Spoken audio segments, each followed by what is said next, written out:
And it's now my great pleasure to introduce the MP from Papineau, Mr. Justin Trudeau. Thank you.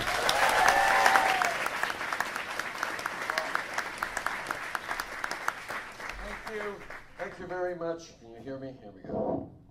There we go.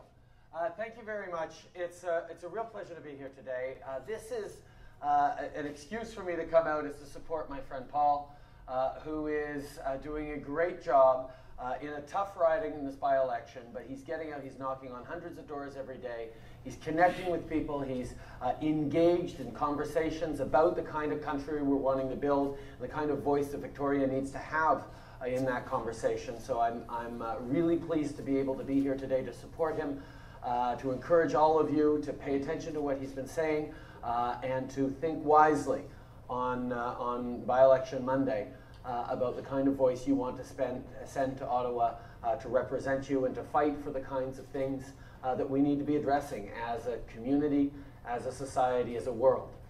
But this conversation is also part of a longer conversation that I've had, that I've come to UVic a few times before to continue, and that I will continue to have. I started this about 5 years ago when I first got elected.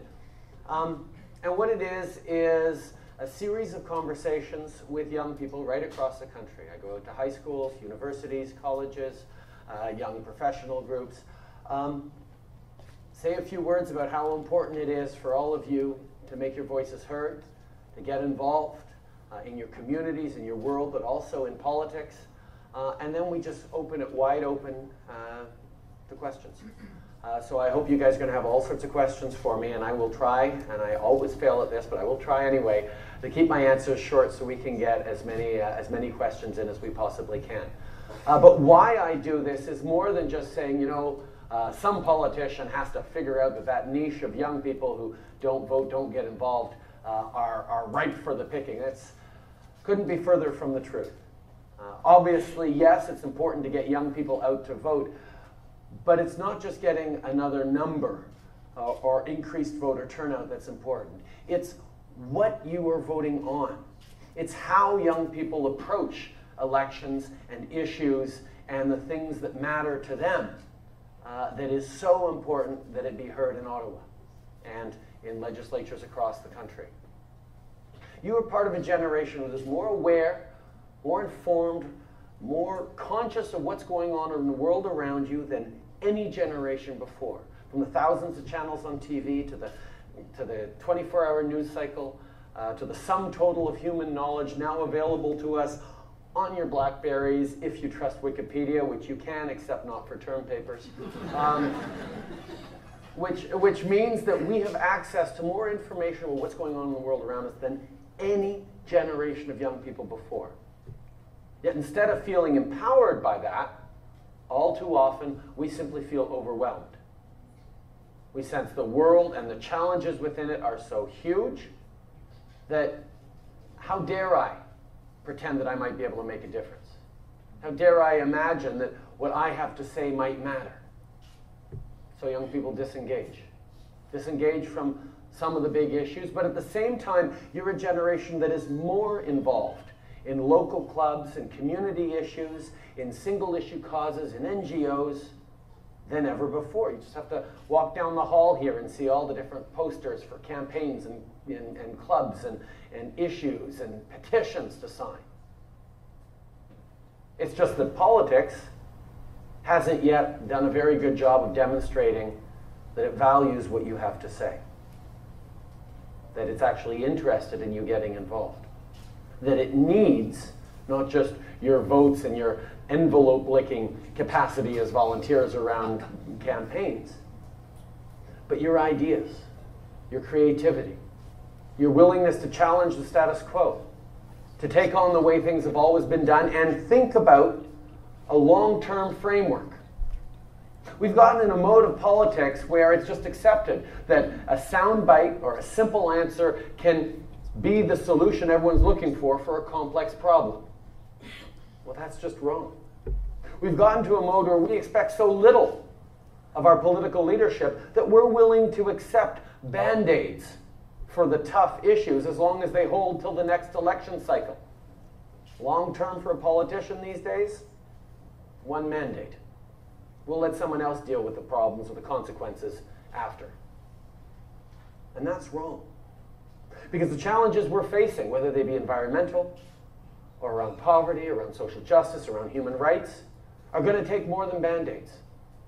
They're going to take creativity, idealism, structural change, a new way of looking at things that is willing to address the sacred cows and the third rails of politics, that is about the values we share from coast to coast to coast, instead of trying to play up divisions.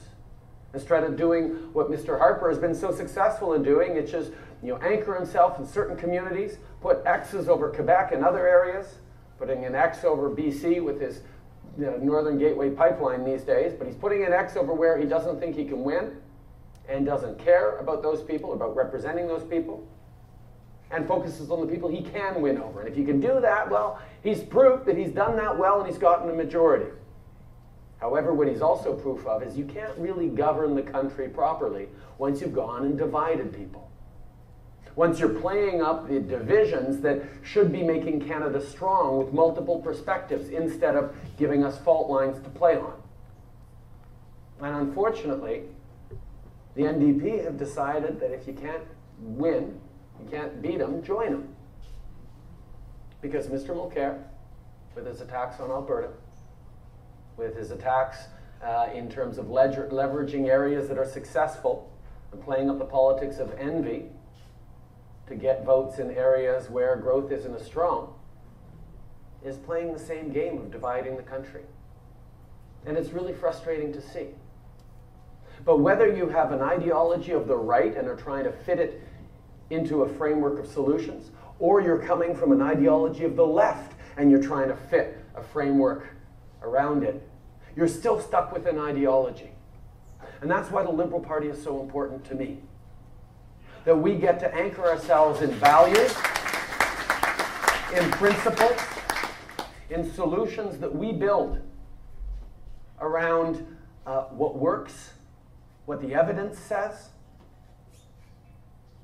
Even if it's counterintuitive, even if it's unpopular in some of the decisions, we need to make sure we are saying the same thing in a church basement in Chicoutimi, as we'll say in a Gurdwara in the GTA, as we'll say in an office tower in downtown Calgary, as we'll say to a First Nations community on Haida Gwaii. We need to be consistent in the values that unite this country from coast to coast to coast, and be willing to take stance on what works and what's needed to make Canada stronger. And what is a stronger Canada? A stronger Canada is a Canada in which people have access to strong middle-class jobs, where you can work day in and day out and succeed. For the past 30 years, we've had a stagnation of middle-class incomes, increasing costs, exploding personal and household debts, and there's a sense that even though our economy has grown, the benefits haven't come to those people who work hardest for it. And the most benefits have come to those not who work for their money, but whose money worked for them. And that has to change, because a strong Canada is not just a strong economy for the middle class, but it's a place where you actually have this inherent promise that if you work hard, you're going to be able to succeed, you're going to be able to retire, and mostly your kids are going to have better opportunities to succeed than even you had. This is the promise that defines this country. From the very first generations who came here, all those years ago, they knew that if they worked hard, they could create opportunities for their kids. And now, for the first time, Canadians right across this country are wondering if it's true that they're going to be able to work hard, succeed, and do better than their parents. And that is something that no political party yet has been willing to take on head-on, because it means challenging old ideologies and old orthodoxies and looking at new solutions. And that is why I made the decision that it was time I stepped forward for the leadership. Not because I'm wise enough and ready enough with all the answers. I've still got lots to learn. But I also know that there are an awful lot of smart people out there, like adjunct Professor Paul Somerville, who's got an extraordinary history in business and economics and is writing 2 books on how important it is to get this right. But we know, as Canadians, that we deserve better. We deserve to be called on and believe in a project that we're building together of making an extraordinary country that can be a model for the world. A place where we can build success for ourselves, for our neighbors, for our children. A place where what we have to say matters to our leaders. And the solutions we bring forward will be defensible, understandable, and based on what works, and not on what is politically expedient. That's the kind of country we want to build. That's the country we deserve. That's the country that I'm very much hoping all of you will join in with me and contribute to. Whether you agree with me on everything or not is less important than I hear from you. That you challenge me, and you challenge Liberals, and you say, why this proposal and not that? What are you trying to get at with this? Make sure that your voices are ones that politicians can no longer ignore. Because I promise you, if the class of 2015, that is, the people who vote for the first time in the federal general election in 2015, has an 80% turnout instead of the 35% turnout it is now, making this country radically different, much, much better, goes from being a pie-in-the-sky idea to being something that's flat out inevitable. Thank you very much.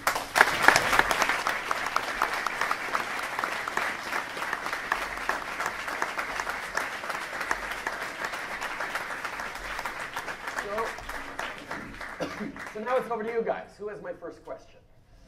There we go. You in the middle. My name is May, and I'm a member of Deer Safe, and we're becoming very frustrated with the war on wildlife across Canada, and particularly in BC now. And we still have the seal hunt. How do you feel about that? And can you see an end to people using the word cull, which is a slaughter of all the various animals, deer, wolves, seals, etc. Cod. Cod culls as well. Yeah. And the other thing I'm wondering about is Canada is one of the few countries that gets fur from Asia, which is really dog and cat fur, and then they dye it and put it on clothing in Canada. Other places like the States have gotten rid of that. How do you feel about things like that? Well, listen, I think that it's extremely important that we have a government that reflects the kinds of values of Canadians, and I think that all of us realize that it's not a desirable thing to have a dog fur coat. I'm suddenly reminded of that scene from Pulp Fiction where, pigs have to have a lot of personality before we give them the same kinds of protections as dogs.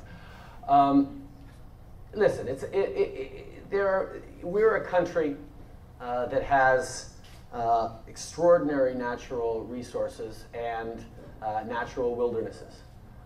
Unfortunately, we're also a country that has developed into being one of the most urbanized countries in the world. There's more of us who live in cities in Canada than anywhere else.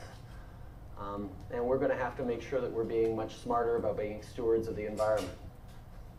However, we've also done a pretty good job of creating imbalances in the natural processes. Our attacks on certain elements of the food chain, particularly some of the larger predators, have led to situations with coyotes, with seals, where we're going to have some tough decisions to make. And for now, the position of every political party in the House of Commons is that the seal hunt will continue because it's a way of life for many people. It's a First Nations reality.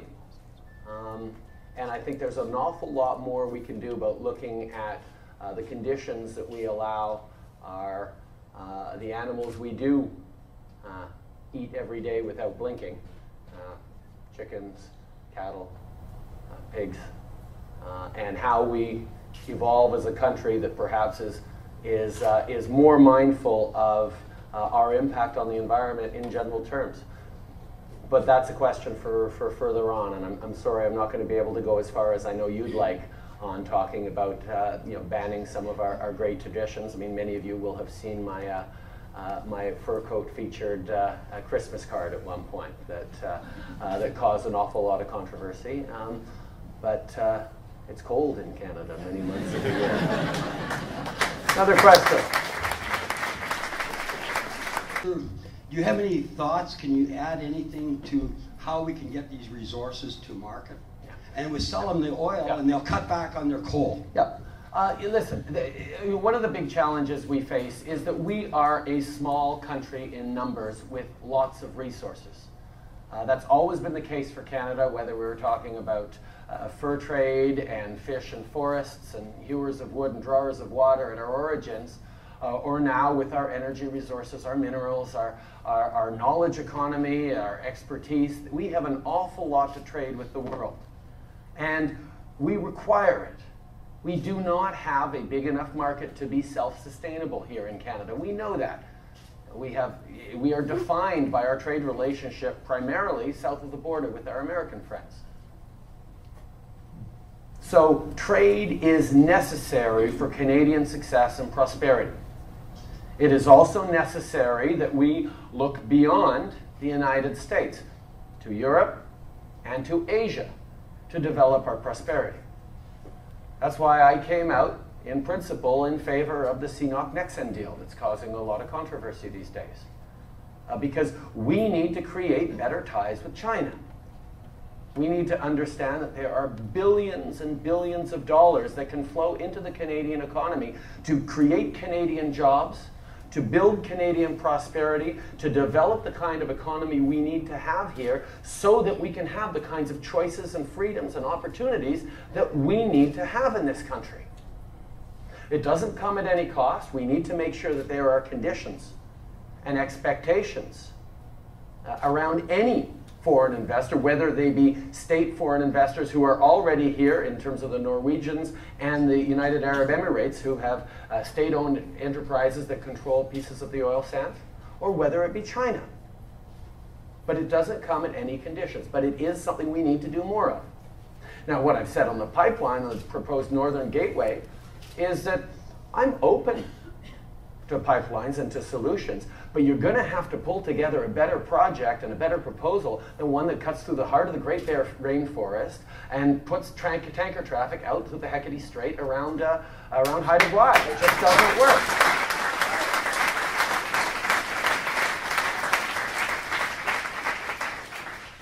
So let's hear other proposals. Yes, we need to be able to exchange and trade with Asia, but that particular pipeline, not a good idea. That's my position. Thank you. This question actually encompassed my questions. Perfect. Another question, maybe from some young people. Here you go. You in the back. Are you awesome or is that Movember? Oh, there you go. Good answer.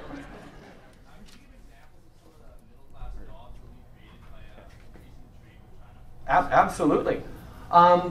China, or Asia in general, is about to invest about $10 trillion in infrastructure in the coming years.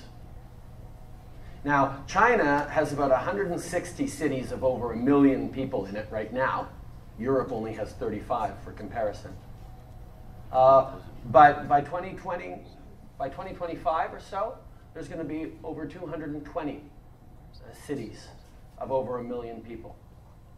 I mean, they are going to be growing and building. And one of the emphases that they're going to need to, build around is make these cities livable, make them functioning. They're great at construction. If you've ever seen pictures of Shanghai, you can see 50 cranes every angle you look. But the reality is, the world-class engineering firms and construction firms, urban planners, the investment funds that we have here that can invest in building capacity. When we talk about trade with China, it's not so much putting beaver tails in a box and shipping them over and getting iPads back. We're not trading goods anymore. We're trading services. And when we say services, everyone thinks, oh, service economy, that's McJobs, right? No. Those are lawyers and bankers and corporate governance and engineers and architects and city planners and inventors and innovators and graphic designers and creative types. There's a huge range of things that we can participate in. And the fact that we're falling back so much on our natural resources right now, that a blip in the global prices of certain commodities can put us off in our timelines for paying off our deficit by a year or more, means that we're overly exposed when we should be protecting ourselves with a rich and diversified economy. Great example, huge forestry industry here in BC.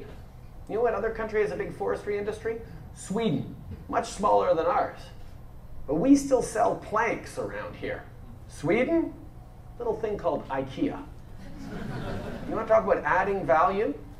Canadians are as good designers, cabinet makers, creators as anywhere else in the world.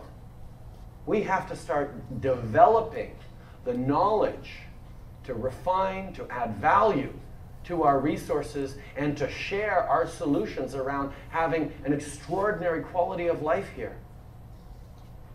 These are the kinds of jobs that will get created, because that's where China needs to go. That's where Asia is going. And we have more of those resources than any other country in the world, and that gives us leverage. And that's why we need to be open to Asia, because it will create jobs here. Thank you very much. Yes, you have the mic. Just on your back of the last few answers, we're talking a lot about trade, and one of the biggest things, obviously, we hear about going to China is energy. And I think it's great that we're talking about the jobs that can come from that and how we can expand that trade relationship. But how do you square that with climate change, and that the scientists are telling us we need to move off fossil fuels as quickly as possible? And we're not addressing that at all at the national stage. Yeah. No, we have a government right now that is loath to admit that climate change is actually happening. You go to New York and tell people that climate change, or New Jersey, climate change isn't happening, and see if you make it through the end of your speech. We are seeing a global weirding going on that is increasingly our responsibility. And as far back as the 80s, political leaders were talking about global warming and the greenhouse effect as being a concern, and we've consistently not dealt with it. Now, we're in a position now where we have, for a little while longer, fossil fuel resources that the world still needs. But we need to be focused on leveraging what's coming in right now while we're trying to wean ourselves off of those into the kinds of research and innovation that is going to take us beyond that. Because there are people out there still, to this day, who try to frame it as a choice between what's good for the environment and what's good for the economy. When the reality is, you cannot demonstrate that something could be good for the economy and bad for the environment, and genuinely be good for the economy, unless you cast it in such narrow parameters and short-term timelines as to be basically meaningless. So what we have to do is understand that we need to build an economy that is around long-term sustainable outcomes. And building on non-renewable resources isn't long-term sustainable. But on the other side, with the population of this country, with the footprint that, and the population of the planet, and the footprint that we have collectively on this earth, we cannot say we'll just focus on the environment and the economy will take care of itself. All you have to do is think of that picture I know many of you have seen about the border between the Dominican Republic and Haiti, where you see the Dominican Republic still has forests and jungles, and Haiti is clear-cut. Why? Because the economic performance is so poor in Haiti that people are burning their forests for food and to cook their foods and to keep warm and to survive and to build their homes, their shacks. So the future comes with understanding that a strong economy comes from long-term outcomes and sustainability, less waste, less pollution, so we're not endangering the ecosystem services that underlie everything we do economically, And it also means, yes, looking at the oil sands as an opportunity, but one that has to be framed properly so that it is a long-term opportunity. The emphasis we have on the short-term bottom line, quarterly returns in our corporate capitalistic structures needs to be extended to 5-year, 7-year, 10-year, 20-year timelines. As we begin to do that, our priorities will shift towards understanding that old saying that we do not inherit the world from our parents, we borrow them. We borrow the world from our grandchildren. Thank you very much. And so I was hoping that you might be able to speak to the recent motion by the Liberal Party to repeal the Indian Act, which I found to be quite shocking. And I was wondering if you could speak to how that isn't the 1969 white paper resurfacing. That wasn't a Liberal motion. It wasn't? No, it was not a federal Liberal motion anyway. Okay. It was, I believe it was a Conservative motion. Well, there was, under my belief, it was, there was a Conservative motion to change aspects of the Indian Act, but there was actually a Liberal motion to repeal the entire thing. No, not that I've heard of, because obviously it's not a good idea. Yeah, it's not a good idea because I don't think it's up to federal representatives anymore, not that it ever was, to decide what will be the outcomes or the future of our First Nations, Métis, and Inuit communities. It has come the time to realize that this colonial model that we continue to hang on to just isn't working. And we do need to create a new perspective on this and start dealing with people, with our communities, on a people-to-people basis, rather than trying to find the solutions that will work for them and develop them and impose them. I think the idea around the 1969 white paper was interesting, but the timelines were off. I think that approach is much more of a 100-year plan than a short-term plan. I think as a 100-year plan, it's a very interesting conversation. But that's going to be 100 years of hard work and of rebuilding failed relationships and mistrust. And for me, one of the most exciting things about First Nations, Métis, and Aboriginal and Inuit issues these days is this strong young generation who've managed to get past their parents' challenges around residential schools and are now contributing. There's still not enough of them, but are being strong spokespeople, strong young chiefs, strong lawyers and doctors and professionals who are extraordinarily proud of their native heritage and are figuring out how to make themselves and their communities successful, and drawing on this extraordinary generation that's coming up, understanding that as I talk about young people and the importance of young people, the highest proportion of young people anywhere in the country is in our native communities, and we absolutely need to empower them, to encourage them, and to help them get their voices heard at creating the model for the future we need. And it's not just about feeling guilty about how we've mistreated our native communities in the past. It's about understanding that our very model of civilization is going to need to draw on many of the solutions that have been developed over tens of thousands of years of how to thrive in a country that's just too big, on a land that's just too big and too cold too many months of the year. That means an openness, a respect that is inherent in so many native communities, and a sense that we are stewards of the land, not owners of the land. And understanding that longer-term perspective is absolutely essential.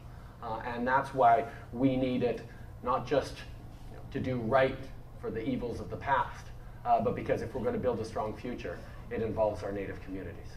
Thank you very much for your question. Next question. Thank you very much for that. And on that note, I would like to acknowledge that this meeting is taking place on unceded Coast Salish lands as well. Thank you. question is about trans rights. As you are likely aware, yesterday was the Trans Day of Remembrance, where nationally and internationally we respect the loss of our trans folks. Men, women, and gender rebels all over the world have been lost. Throughout Canada and the US and elsewhere in the world, trans people face discrimination, hatred, fear, violence. And I want to know what you and your party hopes to do to help our people and our friends and our neighbors. Well, thank you for that question. I, along with my local colleague in Vancouver, Hetty Fry, have done an awful lot of work with the LGBTQ community. When the issue around air travel and trans communities came up last year in the House, or a number of months ago in the House, I was one of the first people up to talk about how irresponsible it is that suddenly you would have to look like your gender as assigned. It's something I'm very interested in looking towards. A move like Australia and other countries have done that allow for gender MF or other on passports and on official documentation, and not linking that directly to have you had the surgery or not. I think there is a lot of work to be done around destigmatizing. When I talked about trans rights in the House, unfortunately we got an awful lot of snickering and giggling from the Conservative benches, and that's something that obviously for me is unacceptable. It comes down to the kind of country we are and the kind of country we want to be as framed in the Canadian Charter of Rights and Freedoms, of which I and the entire Liberal Party are obviously fans. But thank you very much for being here.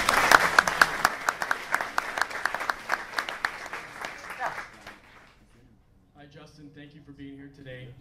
I had first a yes or no question for you, and then a follow-up. Okay, and this is unfortunately going to be the second last question and the last question over there. So I'll let you go with it with your yes and no, and then your other one. Okay, great. Appreciate it.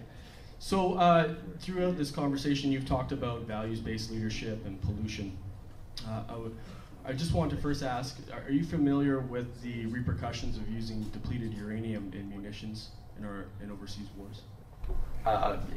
Yes, I'm familiar that it's a very bad thing. Okay, great. Now, through our alliance with the North Atlantic Treaty Organization, NATO, we've been involved in several campaigns in bombing civilian populations in Libya and other North African countries. And it's been proven through science and the evidence based on the ground that depleted uranium has been used in munitions and will last decades and scar generations of children. Was it used by Canadian military as well? Well, through our alliance with the North Atlantic Treaty Organization. So other NATO partners have used it. Yeah, so our involvement in those wars. And so I wanted to ask you, how would you challenge NATO in against these wars and in using depleted uranium? Well, I think using depleted uranium is the same kinds of questions we have to ask ourselves about the fact that Canada, to be sort of in a more general sense that I think more people will be familiar with as an issue, Canada was very, very proud to be signatories of the landmines ban treaty. It was a number of years ago when the Liberal government was in charge.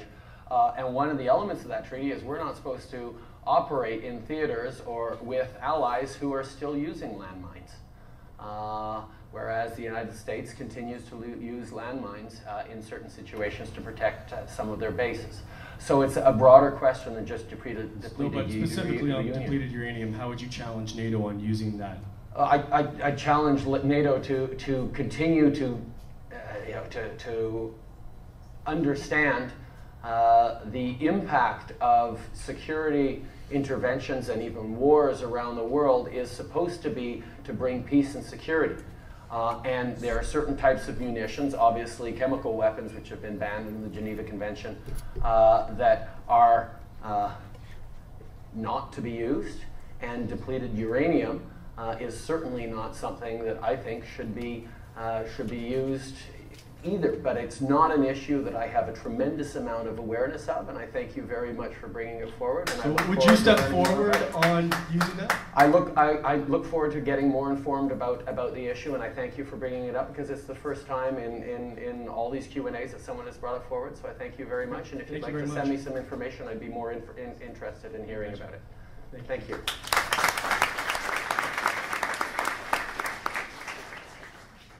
Mr. Trudeau, I'd like to know what you and your government would do for people with disabilities in Canada, in particular students with disabilities who graduate with a disproportionately high amount of debt because we take long to graduate and have to accommodate and think about our health and mental safety issues in order to get through school, and veterans in particular. Could you speak to that?